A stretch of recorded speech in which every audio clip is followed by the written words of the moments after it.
नमस्कार, स्वागत है आप सभी का। आप देख रहे हैं न्यूज 18। मैं हूं आपके साथ ऋतिका सिंह और शुरुआत बुलेटिन के इस वक्त की अहम खबर के साथ कर रहे हैं। काबुल में तालिबान की दहशत की वजह से मची अफरा तफरी के बीच एक राहत देने वाली खबर सामने आई है। कुछ दिन पहले तालिबान के खौफ से मजबूर एक मां अपनी बच्ची को एयरपोर्ट की दीवार की दूसरी ओर मौजूद सैनिक को सौंपते हुए नजर आई थी, जिसके बाद लोगों ने बच्ची की सलामती पर चिंता जाहिर की थी। अब उस बच्ची का एक वीडियो सामने आया है जिसमें टर्की की सेना के जवान उसकी देखभाल करते हुए नजर आ रहे हैं। ये तस्वीरें आप जरा देखिए। और खबर है कि इस तुर्की सेना के जवानों ने इस बच्ची को उसके पिता को सौंप दिया है। ये दो तस्वीरें, पहली तस्वीर आप देखिए किस तरीके से लोगों की भारी भीड़ यहाँ पर दिखाई दे रही है, क्योंकि हर कोई तालिबान के राज से बचना चाहता है। और ऐसे में बहुत सी ऐसी महिलाएं देखने को मिली जो कि अपने बच्चों की सलामती के लिए इस कंटीले तारों से दूसरी ओर अमेरिका की जो सेना वहां पर मौजूद थे उस सेना को सौंपते हुए नजर आए, अपने बच्चों को फेंकते हुए नजर आए। और दूसरी तस्वीर में आप देखिए किस तरीके से सैनिकों ने इन बच्चों को पकड़ा है, क्योंकि अफगानिस्तान में इस वक्त तालिबान का राज चल रहा है और ऐसे में हर कोई सलामती की दुआ कर रहा है अपने बच्चों के लिए, अपने परिवार वालों के लिए।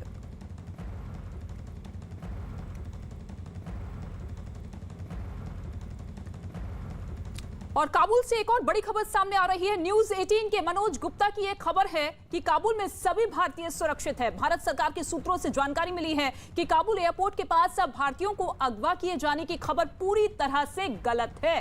जानकारी के मुताबिक एयरपोर्ट पर एंट्री से पहले पासपोर्ट की जांच के दौरान तालिबान ने सुनिश्चित करना चाहा कि कोई भी अफगान नागरिक एयरपोर्ट के अंदर ना जा पाए, और इसी वजह से कुछ अफगान सिखों का उन्होंने वहां पर जो मौजूदगी थी वो खबर सामने आई थी, लेकिन फिलहाल उन्हें हटा दिया गया है। ये तस्वीर आप देखिए किस तरीके से भारत सरकार की तरफ से लगातार कोशिशें जारी है कि वहां पर जो लोग फंसे हुए हैं, भारतीय नागरिक जो फंसे हुए हैं, उन्हें जल्द से जल्द सुरक्षित बाहर निकाला जाए। लेकिन अब काबुल में हर एक भारतीय नागरिक सुरक्षित है। न्यूज 18 के रिपोर्टर की यह खबर है। भारतीयों के अगवा होने की खबर जो सामने आ रही थी वो गलत है।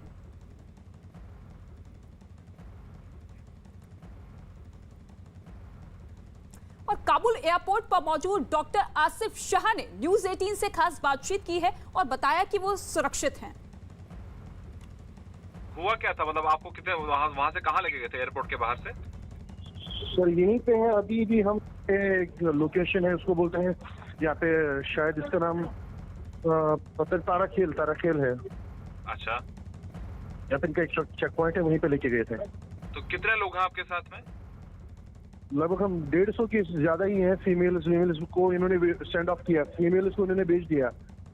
अच्छा, लेकिन अभी मेल्स हैं, आप इनको लंच करा रहे हैं। तो आपको कहा कि इसके बाद आपको वापस एयरपोर्ट भेजेंगे? जी जी जी जी, इन्होंने फीमेल्स को भेज दिया ऑलरेडी। हमारी जो फीमेल्स हैं उनको एक बस में भेज दिया सबको। अब बस एयरपोर्ट से आते हैं।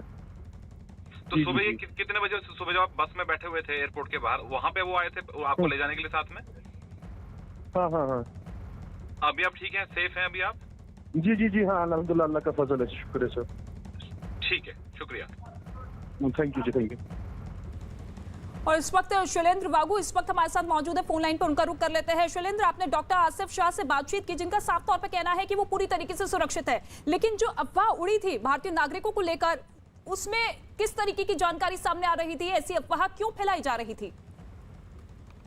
देखिए, जो रिपोर्ट सामने से आ रही थी, हालांकि अफगान मीडिया की तरफ से पहले कहा गया कि करीब 150 भारतीय नागरिकों को अगवा कर लिया गया है, लेकिन उसके बाद जिस तरह के इंफॉर्मेशन सामने आया गवर्नमेंट सोर्सेज के हवाले से भी, और बाद में अफगानिस्तान की मीडिया ने भी ये बात कही और तालिबान की तरफ से भी साफ बयान आया कि कोई किडनैपिंग नहीं हुई है। बस भारतीयों और जो उस वक्त मौजूद थे एयरपोर्ट के बाहर, उन तमाम लोगों को वो एक अलग चौकी पर ले गए थे जहां पर उनसे पूछताछ की गई, इनके सभी डॉक्यूमेंट्स देखे गए। लेकिन डॉक्टर आसिफ शाह जो इस वक्त काबुल में है और उम्मीद की जा रही है कि आज वो बाकी भारतीय जो करीब 150 भारतीयों के साथ आज वो वापस हिंदुस्तान आ जाएंगे, तो इस वक्त तो वही हैं। और उन्होंने हमें बताया था कि उनके तमाम डॉक्यूमेंट्स चेक किए गए और उसके बाद जो भी महिलाएं उनके साथ में थी उनको बसेस के जरिए वापस भेज दिया गया, और जो पुरुष यात्री थे उनको लंच ऑफर किया गया। हमारे अब सरकारी सूत्र भी इस बात को कंफर्म कर रहे हैं कि तालिबान की तरफ से जो इंडियन नेशनल्स हैं उनको लंच ऑफर किया गया है। सभी भारतीय सुरक्षित हैं और जल्द ही वो एयरपोर्ट पहुंचेंगे, जिसके बाद वो विशेष विमान से भारत आ जाएंगे। लेकिन इसमें राहत की बात यह है कि जो पहले दिन में खबरें आ रही थी किडनैपिंग की, उसका खंडन तालिबान ने भी किया है और जो हमारी सरकार है, जो सूत्र है, उनकी तरफ से भी इसका खंडन किया गया कि किसी भारतीय को किडनैप नहीं किया गया, सभी भारतीय सुरक्षित है। और डॉक्टर आसिफ के साथ 2 और शख्स जो है वो कश्मीर से हैं, कुलगाम से ये आते हैं और वो तालिबान में माफ कीजिए अफगानिस्तान में बख्तार यूनिवर्सिटी में प्रोफेसर के तौर पर पिछले कुछ महीने से काम कर रहे थे। जी ठीक है, शुक्रिया शैलेंद्र वागू इस तमाम जानकारी के लिए। और राहत भरी खबर है कि 150 सभी जो भारतीय नागरिक थे जिनकी किडनैपिंग होने की सूचना मिल रही थी वो सभी सुरक्षित है और बहुत जल्द अब भारत वापस लौटेंगे। इसके साथ ही एक और अफगान संकट पर एक और बड़ी खबर सामने आ रही है। खबर यह है कि अफगानिस्तान पर तालिबान के कब्जे के बाद बने दहशत के हालात पर चर्चा के लिए अफगानिस्तान के पूर्व सीईओ अब्दुल्ला के घर पर एक अहम बैठक हुई है। पंजशीर में अब्दुल्ला के घर पर हुई इस बैठक में अफगानिस्तान के पूर्व राष्ट्रपति हामिद करजई भी शामिल हुए। यही नहीं, अब्दुल्ला ने ट्वीट कर जानकारी दी है कि इस बैठक में पंजशीर के कमांडर भी शामिल हुए।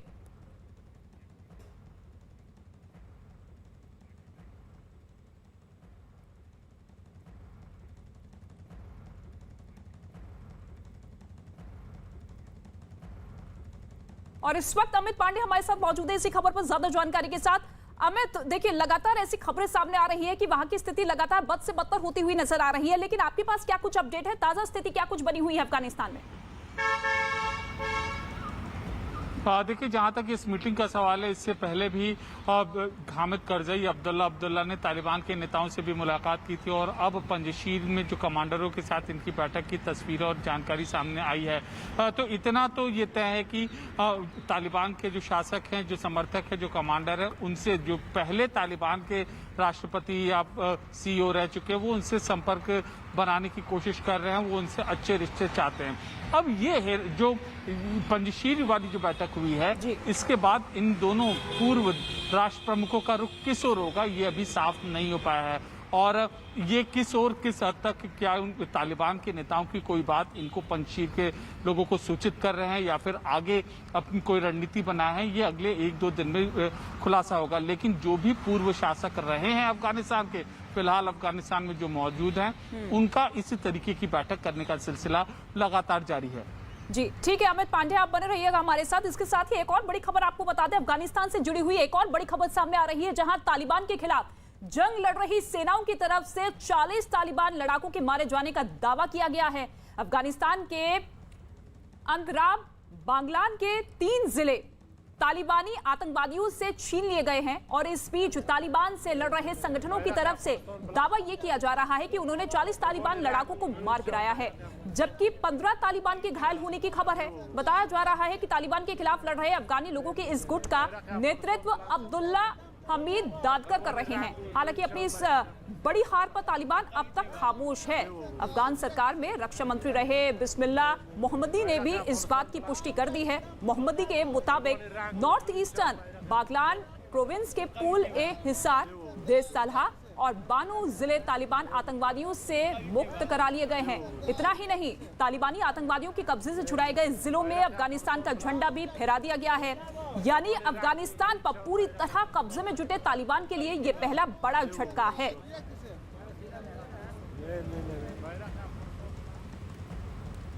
तो एक और अफगानिस्तान में कई जगहों पर तालिबान की विरोध तेज हो चुका है और इस बीच खबर यह आ रही है कि पूर्व राष्ट्रपति अशरफ गनी के भाई हशमत गनी ने तालिबान के समर्थन का ऐलान किया है। तालिबान की ओर से अशरफ गनी के भाई की खलील हक्कानी से मुलाकात का एक वीडियो भी जारी किया गया है और दावा यह किया गया है कि उन्होंने तालिबान का दामन थाम लिया है।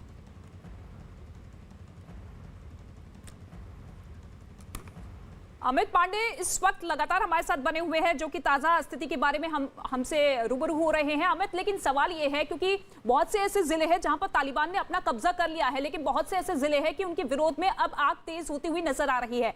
ऐसे में एक तरफ पूर्व सैनिकों की जो बैठक हो रही है, उसके इतर आम लोग भी उन सेना के साथ खड़े हैं जो कि लगातार तालिबान को मुंह तोड़ जवाब दे रहे हैं। तो ऐसे में क्या समझा जाए कि अभी भी गुंजाइश है कि अफगानिस्तान को तालिबान के राज से मुक्त करवाया जा सकता है? देखिए, पिछले 20 दिन से हम खबर ये सुन रहे थे कि तालिबान ने इस जिले को कब्जा किया और यहाँ पर आगे बढ़े। उसके बाद कंधार, काबुल, हेरात, इन सब जैसे महत्वपूर्ण जिलों पर और प्रांतों में कब्जा किया है। लेकिन ऐसा पहली बार 20 दिनों में हुआ है जब हमें तालिबान के कब्जे वाले कोई इलाके हैं उनको उनके विरोधियों ने कब्जा किया है, ये खबर हमें सुनने को मिली है। तो ये एक शुरुआत भर है, लेकिन किस हद तक आगे जाएगी ये लड़ाई, ये विरोध, ये कह पाना अभी फिलहाल मुश्किल है। क्या ये लड़ाके हेरात जा पाएंगे, क्या कुंदूज जा पाएंगे, क्या कंधार जा पाएंगे, क्या ये पंजशीर के आगे अपना प्रभाव छोड़ पाएंगे, काबुल के आसपास के इलाकों में अपना प्रभाव छोड़ पाएंगे, जलालाबाद का ये जा पाएंगे, ये बहुत बड़ा सवाल है। क्योंकि ये जो अभी लड़ाके जो लड़ रहे हैं ये कुछ प्रभाव वाले क्षेत्र है, लेकिन अब कितना अफगानिस्तान की जनता इनको समर्थन देती है, अन्य जो सामरिक दृष्टि से जो महत्वपूर्ण केंद्र हैं अफगानिस्तान के, उन तक इनकी क्या पहुंच रहती है, ये बड़ा सवाल है। बिल्कुल अमित, आप बने रहिएगा हमारे साथ, आपके पास लौटेंगे। लेकिन इसके साथ ही आपको बता दें, अफगानिस्तान में तालिबान के कब्जे के बाद से फैली दहशत के बीच एक और बड़ी खबर सामने आ रही है। न्यूज़ 18 के अमित पांडे की खबर यह है कि तालिबान के संस्थापकों में शामिल मुल्ला अब्दुल गनी बरादर कंधार से काबुल पहुंच गया है। खबर यह भी है कि गनी बरादर तालिबान के दूसरे नेताओं के साथ मिलकर नई सरकार के गठन पर चर्चा करेगा। तो अब्दुल गनी बरादर कंधार से काबुल पहुंचा है और जानकारी ये मिल रही है कि तालिबान का टॉप कमांडर गनी बरादर अब आने वाली स्थितियों पर चर्चा करेगा ताकि हर हालात में तालिबान का राज हर जिले में रहे। अमित पांडे लगातार हमारे साथ मौजूद है। अमित, हलचल तेज होती हुई नजर आ रही है, लेकिन भारत सरकार की भी नजर है, प्राथमिकता यही है कि जितने भी भारतीय नागरिक हैं उन्हें पहले सुरक्षित निकाल लिया जाए और उसके बाद जो अफगान के लोग हैं, जो कि आम नागरिक है, उनके लिए हम कदम आगे बढ़ाए। जी बिल्कुल, अफगानिस्तान के लोगों को भारत ने हमेशा अपना भाई माना है, और लेकिन इस क्राइसिस के उत्पन्न होने के बाद सबसे पहले भारत के लोगों को वापस ले आना। पूरा रोड मैप तैयार है, हेल्प डेस्क विदेश मंत्रालय का काम कर रहा है, आला अधिकारी वहां पर बैठे लगातार वहां पर परिस्थितियों पर नजर बनाए हुए हैं। और आज देर शाम तक ये भी उम्मीद की जा रही है 85 लोगों को जो काबुल में फंसे थे उनको वापस लाया जाएगा। करीब 1000 से 1200 के बीच में तादाद बताई जा रही है भारत के जो लोग हैं वो काबुल अफगानिस्तान में फंसे हैं। तो पूरा रोड मैप तैयार किया गया है, फ्लाइट का शेड्यूल तैयार किया गया है, और जैसे ही काबुल एयरपोर्ट पर परिस्थितियां सामान्य होगी तो जो फ्लाइट की फ्रीक्वेंसी अभी हम 1 या 2 देख रहे हैं उनकी फ्रीक्वेंसी बढ़ाई जाएगी। और भारत सरकार ये मान रही है, ये उम्मीद जता रही है कि 1 हफ्ते के भीतर सुरक्षित जो भारत के लोग हैं उनको ले आएगी। अब जहां तक अफगानिस्तान के लोगों को सवाल है, भारत सरकार ने ई वीजा पॉलिसी का अनाउंसमेंट किया है। ई वीजा पॉलिसी में काफी ज्यादा आवेदन भारत सरकार को मिल रहे हैं कि जो अफगानिस्तान में रह रहे लोग भारत आना चाहते हैं। लेकिन वही सबसे बड़ा सवाल है कि कैसे काबुल एयरपोर्ट पर स्थिति सामान्य हो, कैसे वहां का प्रशासन दुरुस्त तरीके से काम करे। तो भारत सरकार हमेशा कई ऐसे देश है जो कि